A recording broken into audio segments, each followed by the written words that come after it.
So, welcome to my first episode of Let's Get Real.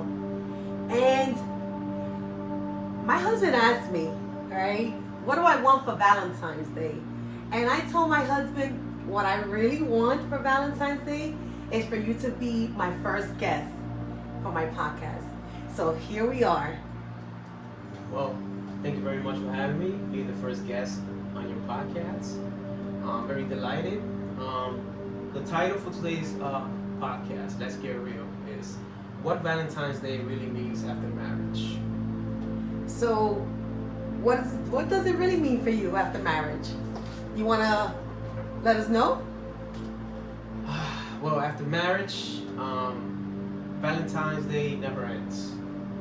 Just because Valentine's Day falls on February 14th every year, that doesn't mean that that's it ends right there. I believe that Valentine's Day is every day.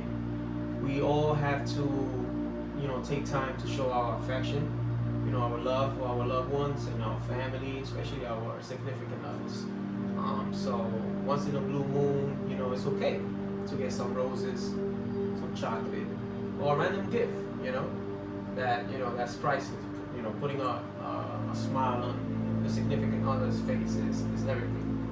So don't just cap it at once a year, or even once a month. Like try to do like once in a blue moon. Show your affection, show your love by doing something randomly, right? Okay, that's why you're here. Thank you for joining us. So, what does Valentine's mean to you? Valentine's means to me, it's like a moment that we get to like reflect, on our significant other, to be grateful for, basically showing gratitude for what they've done for you, the times that in good times and in bad times they were there for you, and it's a moment to show how grateful you are by, doing something nice for them, buying a nice gift, to going on a nice dinner, or you could cook dinner, have a glass of wine, something romantic, and that's what it means to me. Okay, sounds good. Well, to me, I could tell you that, it used to be different for me, right? Like before, I'm gonna be very honest, I thought it was, superficial thing where I had to get something in the past, but as I think as you get older, I guess you get closer to God and you think differently, and you think more of just being, with someone or sharing time with people that you love, sharing the space with people that you love, being in peace and quiet, calmness, all that to me, translates to Valentine. All right, so how do you celebrate? Let's go to the first question. How do you celebrate Valentine's? Planning. It takes a lot of planning. It's like even before Valentine's Day, a month before, you should like start thinking about what it is that you're gonna do for your significant other. So organizing and planning an event or a dinner or what it is that you're gonna buy. So yeah, perfect planning.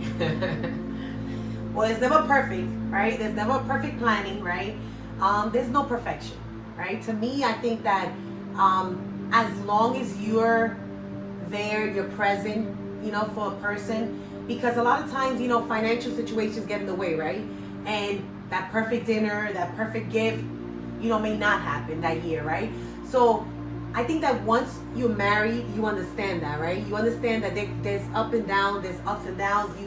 You get, like you say, when you do your vows, right? That you're there through sickness and health, and through everything that spouses go through. So I think times and in bad times. Exactly. Yes. So that's important that we understand that Valentine's after marriage is very different than Valentine's before marriage. Okay. Oh yeah, it's different when you're boyfriend and girlfriend, and Yes. it's like, yeah, let's go to the movies, let's do something, but Yes. yeah, I see what you're saying. Yes. So how has your expectations changed over time? My expectations over time, it's just like don't don't take things too seriously. Like, um, there are times where things don't work out for you.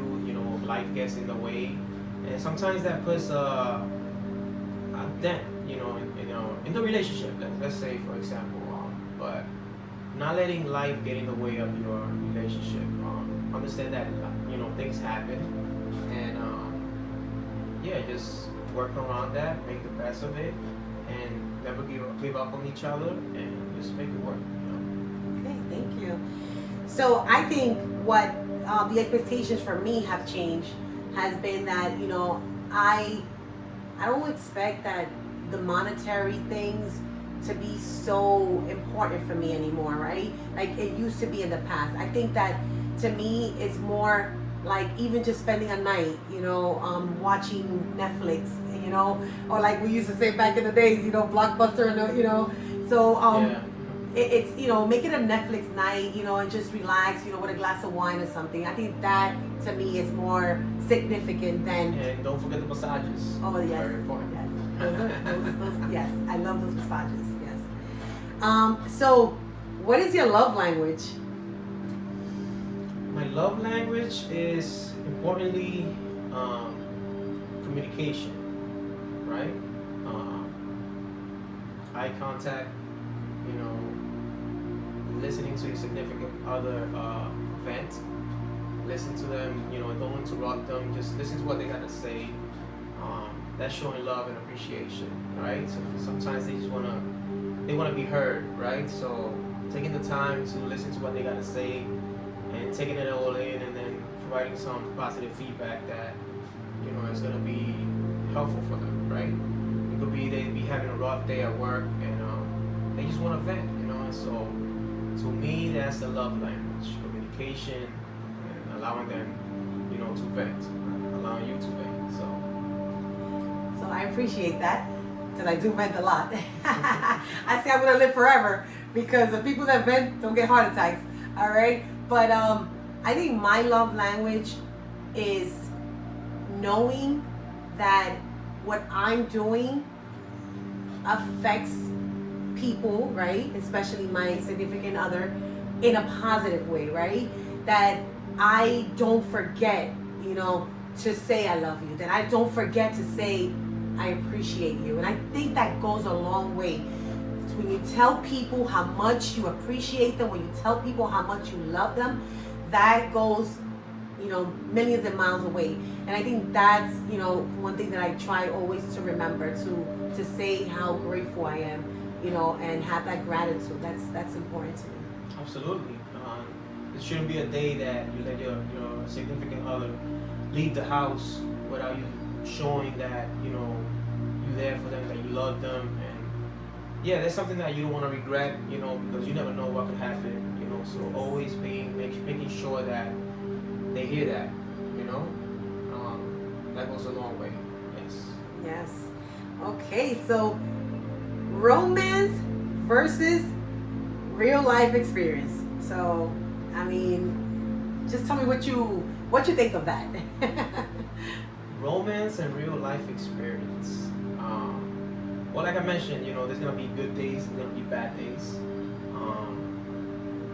Life experiences, situations that might happen that might put a dent on that on your relationship, and it makes you like think like, oh, what am I gonna do now? What can I do? I'm going through this. I don't have the mentality for it right now. So it's like you gotta like dig deep into your soul, and come up with a way to get out of it, right? And make sure like, no, I'm not gonna let this get in between us. I'm gonna do something special. I'm gonna do, even if it's like we mentioned before, doing a nice dinner, staying at home, watching Netflix, get a glass of wine, a bottle of wine, that goes a long way, So just making sure you don't let whatever situation get in the way of your romance, right? So just keep that spark. Even little things like that. Do the dishes, cook, do something like that. Clean. That goes a long way, right? So I love that. Thank you. I think that, a lot of times we think that the man is the one that's supposed to be the romantic one. But we tend to forget, ladies. We want to be so independent, but we don't want to give that part up, right? But we also need to be the romantic ones. We also need to sometimes give that, love and affection and show, that we are, the same way that we want them to show us, we want to show them, right? How they make us feel, and we want to appreciate them, right, in every way, and show them that they are appreciated, they are valued, that they are important.